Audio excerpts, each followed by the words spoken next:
అసలు ఇంపార్టెంట్ ఏంటంటే 2014లో కాటేశ్వరాలయం దగ్గర తవ్వకాలు జరిగినప్పుడు బయటపడ్డ ఇవి 10 శివ విష్ణు ద్వారపాలకుల విగ్రహాలు. ఇవి ఈ విగ్రహాల లోపల ఇంత గొప్పతనము, ఇంత శిల్ప చాతుర్యం ఉన్నదంటే దీంట్లో 9 ఏమో నల్లరాయితోటి తయారు కాబట్టి ఇది మాత్రం ఒకటి ఎర్రరాయి.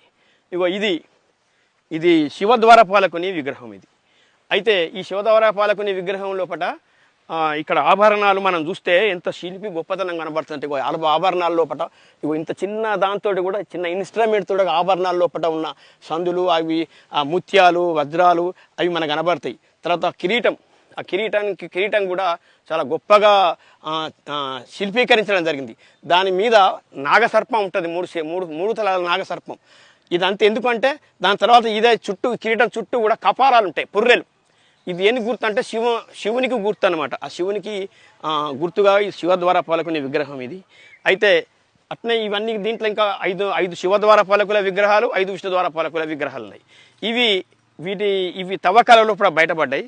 అంటే పూర్తిగా భూగర్భంలో ఉన్నవి. దీనికి ఇట్లా ఎందుకున్నదంటే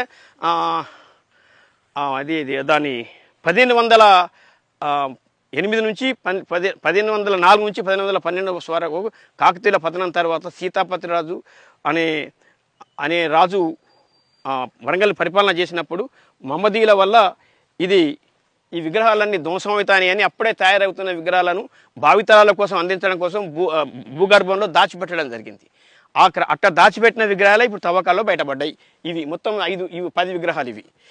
ఇట్లాంటి 10 విగ్రహాలు మనకి వరంగల్ కిలా వరంగల్ కూడా మనం ఉంటాయి కానీ ఇంత పెద్దగా లేవు. ఇవి ఒక్కొక్కటి 8 అడుగుల ఎత్తు ఉంటాయి.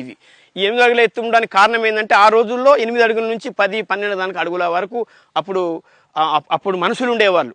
వాళ్ళ దృఢమైన శరీరము, వాళ్ళ వాక్చాతుర్యము, ఆ రోజుల్లో వారి ముఖ కవలికలు, వాళ్ళ ఆభరణాలు, వాళ్ళ బాడీ లాంగ్వేజ్ ఎట్లా ఉండాలనో దానికి ప్రతీకగా ఈ విగ్రహాలు మనకి ఇక్కడ కనపడతాయి.